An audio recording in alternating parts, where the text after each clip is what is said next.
Friends welcome back. ఈ వీడియోలో marble cleaning liquid చేసి చూపించబోతున్నాను. చాలా ఎఫెక్టివ్గా పనిచేస్తుంది. దీనికైతే ముందుగా మనకు 3 లీటర్లు పట్టే ఏదైనా టిన్ తీసుకోండి. మనం చేసేది 1 లీటర్ లిక్విడే, కానీ 3 లీటర్లు పట్టేది తీసుకోవాలి. ఎందుకంటే ఇది పొంగుతుంది, అందుకోసం అన్నమాట. తర్వాత 680 ml వాటర్ తీసుకోవాలి. ఇది మెజర్మెంట్స్ మగ్ అన్నమాట. డిమార్ట్లో కొన్నాను, బాగుంది. దీంతో మనం 1 లీటర్ వరకు కొలవచ్చు. ఇక్కడ మనం ప్యూరిఫైడ్ వాటర్ మాత్రమే తీసుకోవాలి, తెలుసు కదా. తర్వాత 30 గ్రామ్స్ బేకింగ్ సోడా వేస్తున్నాను. దీన్నే మనం వాడుక భాషలో తినే సోడా అంటాము. కెమికల్ నేమ్ వచ్చేసి సోడియం బైకార్బోనేట్. సో ఇది కూడా వేసేసి నీటిలో పూర్తిగా కరిగే వరకు కలపాలి. మీరు కలపడానికి ఏదైనా చెక్క కానీ ప్లాస్టిక్ పైప్ కానీ ఉపయోగించండి. స్టీలు, అల్యూమినియం లాంటివి వాడకండి, పాడవుతాయి. తర్వాత ఇందులో 150 గ్రామ్స్ SLES వేయాలి.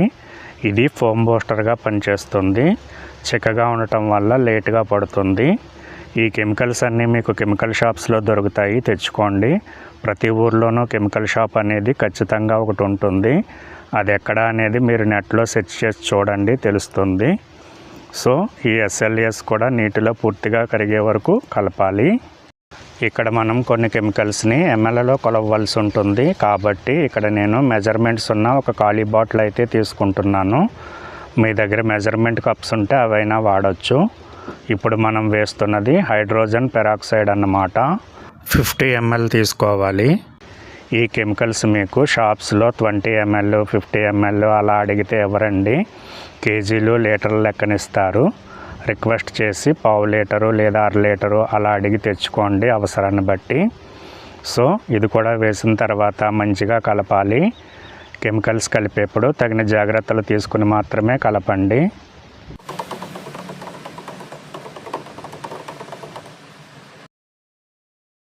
తర్వాత ఇంగ్రీడియంట్ వచ్చేసి సోడియం హైపోక్లోరైడ్. దీనివల్ల చాలా ఉపయోగాలు ఉంటాయండి. అంటే వాటర్ టిన్నులు క్లీన్ చేసుకోవచ్చు.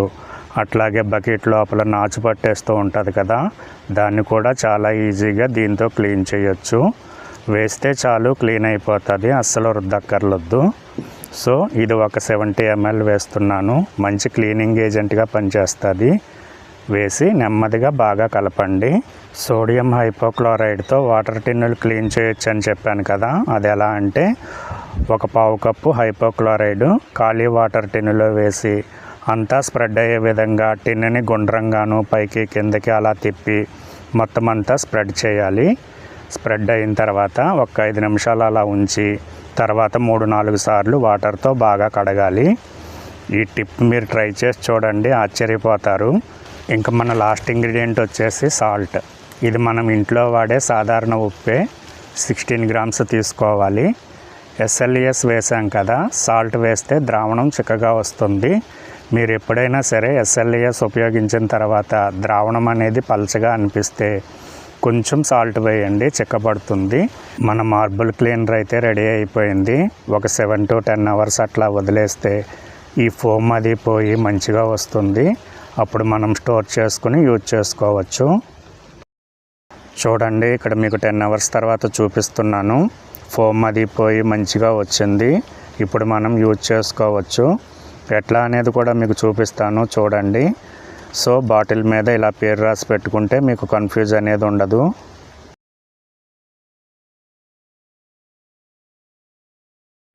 ఫస్ట్ మార్బుల్ ఉన్న ఫ్లోర్ అంతా ఒకసారి వేడి నీళ్ళతో కడిగేయండి.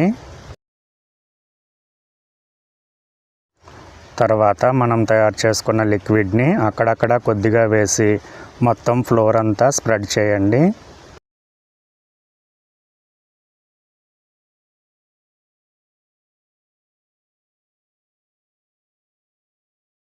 తర్వాత ఏదైనా బ్రష్తో రుద్దండి. తర్వాత వాటర్తో వాష్ చేసేయండి, అంతే. ఎప్పటి నుంచో మురికి పట్టు ఉన్న మార్బుల్స్ అయినా సరే చిటికలో క్లీన్ అయిపోతాయి. వీడియో నచ్చితే లైక్ చేయండి. మరిన్ని వీడియోస్ కోసం మా ఛానల్ని సబ్స్క్రైబ్ చేసుకోండి. Thank you.